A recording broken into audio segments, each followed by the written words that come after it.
Welcome to Triumphant over Trauma, where resilience reigns and women rewrite their stories of victory after trauma. I'm Gina, your guide on this empowering journey. With a mission to help women overcome trauma, I'm here to inspire you to cultivate a positive mindset, embrace self-love, and find peace. Join me as we celebrate strength, reclaim power, and triumph over adversity together. Take a slow breath with me. Not the kind you used to hold it all together, but the kind that tells your body, I'm allowed to soften now. Imagine this moment like a summer evening after a storm. The sky still holds traces of gray, but the sun is breaking through. The air feels cooler, calmer, and there's that familiar warmth on your skin that whispers, you're safe. You made it through. That's the space that we're entering today. Because if you've been walking your healing journey alone for a long time, if you've learned to be strong, self-sufficient, independent, not because you wanted to be, but because you had to be, I want you to hear this gently without judgment. You were never meant to do all of this by yourself. Trauma has a way of teaching us to retreat inward, to build walls instead of bridges, to tell ourselves that asking for support is weakness, that trusting others is dangerous, and that we're safer carrying everything alone. Maybe that kept you alive once. Maybe solitude became your armor. And maybe self-reliance was the only way you knew how to survive the storm. But survival and healing are not the same thing. At some point, quietly, softly, you begin to notice the loneliness. Not the kind that comes from being physically alone, but the deeper kind. The kind where you're surrounded by people, yet feel unseen. The kind where you carry your truth in silence because you're not sure who would know how to hold it gently. If that's you, let me say this with all the warmth I have. There is nothing wrong with you. You are not too much. You are not asking for too much. You are simply human, and humans heal in connection. Finding your people after the storm doesn't mean everyone gets access to you. It doesn't mean lowering your standards or ignoring your intuition. It means allowing yourself to believe, slowly, carefully, that safe connections do exist. That there are women who will sit beside you without trying to fix you, who will celebrate your growth without competing with it, who will witness your story and say, me too. And when that happens, when you realize you don't have to translate your pain, don't have to explain your boundaries, don't have to shrink to be accepted, something inside you exhales. Healing deepens, joy expands, and the woman you're becoming finally has space to breathe. This episode is an invitation, not to rush into connection, not to force vulnerability, but to gently reopen the part of you that still believes you're meant to walk this next chapter alone, because you're not. So let yourself settle in here. Let this space feel like a warm embrace at sunset, soft, steady, and full of possibility. Today, we're talking about what it means to heal with others, how to find your people after the storm, and why the most powerful growth often happens when you finally realize you don't have to do it all by yourself. You're allowed to be supported. You're allowed to belong. And you're allowed to build a life and a healing journey that feels shared, seen, and deeply held. Let's begin. If you've ever wondered why connection feels so complicated now, why you crave closeness but flinch when it actually shows up, why being alone feels safer even when it hurts, there is nothing wrong with you. This isn't a character flaw. It's a nervous system adaptation. Trauma doesn't just affect what happened to you. It rewires how your body and brain learn to stay safe afterwards. When you're hurt deeply, emotionally, physically, and relationally, your system learns one powerful lesson. Connection equals risk. So your body responds the only way it knows how, by pulling inward. Isolation becomes protection, distance becomes control, and self-reliance becomes armor. Not because you don't want love, support, or community, but because your nervous system has learned that being unseen feels safer than being hurt again. Trauma teaches us, if I don't need anyone, no one can disappoint me. If I stay quiet, I can't be rejected. If I handle everything myself, I won't be abandoned. And at first, that strategy works. It keeps you functioning. It helps you survive the storm. But here's the quiet cost no one talks about.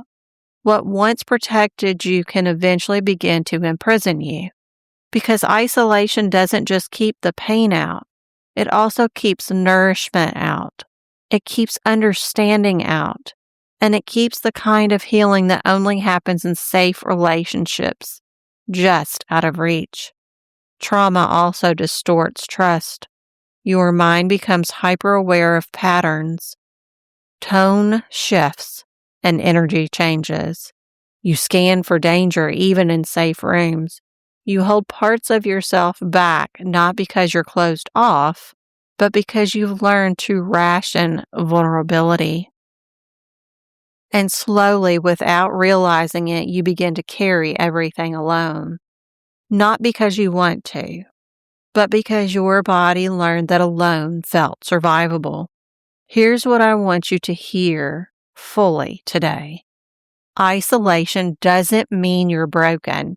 It means you adapted. And the fact that you adapted, that's strength. But survival strategies aren't meant to be permanent homes. At some point, your system begins to whisper, I don't want to do this alone anymore. I want to be seen without bracing. I want connection that feels safe, not draining. That whisper isn't weakness, it's healing. And the moment you start listening to it, even gently, is the moment your nervous system begins to learn something new. Connection can be safe, support can be steady, and healing doesn't have to be a solo mission anymore. So if isolation was never a flaw, if it was simply a season your body chose to survive, then the next question becomes this. How do we begin to come back to connection without betraying ourselves? Because healing doesn't mean forcing closeness. It doesn't mean oversharing, and it doesn't mean tearing down every wall all at once. Real healing asks for something far more respectful. Discernment, safety, choice. Finding your people after the storm isn't about suddenly trusting everyone again. It's about slowly teaching your nervous system that safe connections exist and that you get to decide who earns access to your world. And that's exactly where we're going to walk through next. Not a rush back into vulnerability, not a pressure to open up, but a steady, grounded process that honors everything you've survived while making room for the support you deserve. This is the Finding Your People After the Storm framework. 5 intentional steps designed to help you move from isolation into connection in a way that feels safe, empowering, and deeply aligned with the woman you are now. Let's take this together one step at a time. Step number 1, honor the season of solitude. Before you seek new connection, you must stop shaming the season where you withdrew. Isolation wasn't weakness, it was wisdom. It gave you space to survive, process, and protect what was still tender. Instead of asking what's wrong with me for being alone, try asking, what did this season teach me about my needs? Here is an example. You notice you become deeply self-reliant after betrayal. Rather than forcing yourself to be more social, you first acknowledge how that independence kept you grounded when everything else fell apart. Healing begins when you respect the version of you that made it through the storm. Step number 2, redefine what safe people actually looks like. Trauma often teaches us to confuse intensity with intimacy and familiarity with safety. Safe people are not the loudest, fastest, or most emotionally demanding. They are consistent, regulated, respectful of boundaries. Safety feels like being able to say no without punishment, being believed without interrogation, being supported without being controlled. Here is an example. You start noticing who listens without interrupting, who doesn't rush your healing, and who doesn't disappear when you assert a boundary. Your nervous system knows safety before your mind does. Learn to listen to it. Step number 3, practice low-risk connection first. You don't rebuild trust by jumping into deep vulnerability. You rebuild it through small and safe experiences. Connection doesn't have to be dramatic to be meaningful. Start with shared laughter, neutral conversations, presence without disclosure, community spaces with shared values. Here is an example. Instead of opening up about your trauma right away, you allow yourself to enjoy a workout class, a group conversation, or a creative space where connection happens naturally. Trust is built in layers, not leaps. Step number 4, let reciprocity be your compass. Healthy connection flows both ways. You no longer have to earn belonging by overgiving, overexplaining, or overaccommodating. Watch for mutual effort, emotional availability, respect for your energy. Here is an example. You notice who checks in without you chasing them, who remembers what matters to you, who shows up without you carrying the relationship alone. The right people don't drain you. They meet you where you are. Step number 5, allow yourself to be seen slowly and intentionally. At some point, healing asks you to take a brave step, not all at once, but honestly. Being seen doesn't mean telling your whole story. It means letting someone witness you as you are now. Choose presence over performance, truth over overexposure. Here is an example. You share one honest feeling instead of your entire history, and notice how your body responds. Safe connection feels grounding, not destabilizing. Belonging begins when you stop abandoning yourself to keep others close. When you move through these steps, something shifts. You stop chasing connection. You stop shrinking to belong. You stop isolating to feel safe. Instead, you build community with discernment, connection with self-trust, and belonging without self-betrayal. You don't need everyone. You need your people, and they find you when you stop hiding who you are. Before we continue, I invite you to pause with me. Wherever you are, let your body settle, unclench your jaw, drop your shoulders, and take a slow breath in through your nose and release it gently through your mouth. There is nothing you need to perform here, nothing you need to prove. You are allowed to arrive exactly as you are. Now bring your awareness to your body. Notice the places where you're hiding tension, your chest, your stomach, your back. Without trying to change anything, simply acknowledge those places. Let your breath soften them. Now imagine yourself standing in a wide open space after a storm. The sky is clearing. The air feels clean and calm. The ground beneath you is solid, steady, and reliable. You are not bracing anymore. You are not scanning for danger. You are simply here. In this space, you are safe. Now imagine a gentle circle forming around you. Not walls, not barriers, but a boundary of warmth and light. Your boundaries. Nothing enters this space without your permission. One by one, imagine a few people approaching you. They move slowly. They don't rush. They don't demand anything from you. Notice how your body responds.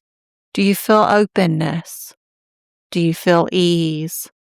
Is there curiosity?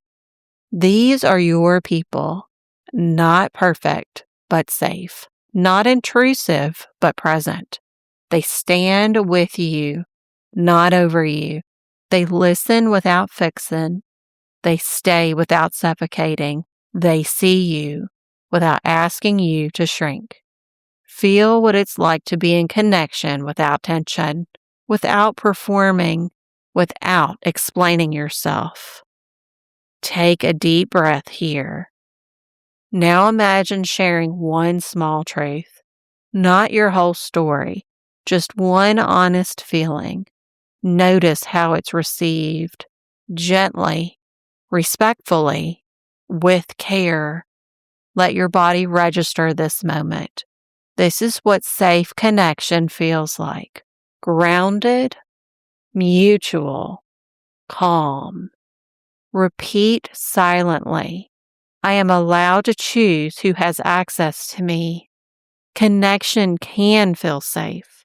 I don't have to rush to belong. I am worthy of being seen and supported. Let these truths settle into your body, not your mind, but your nervous system. Take one final deep breath in and slowly exhale. When you're ready, bring your awareness back to the room. Wiggle your fingers. Feel the surface beneath you. And remember, this feeling isn't something you have to search for. It lives inside of you. It's a memory your body can return to again and again.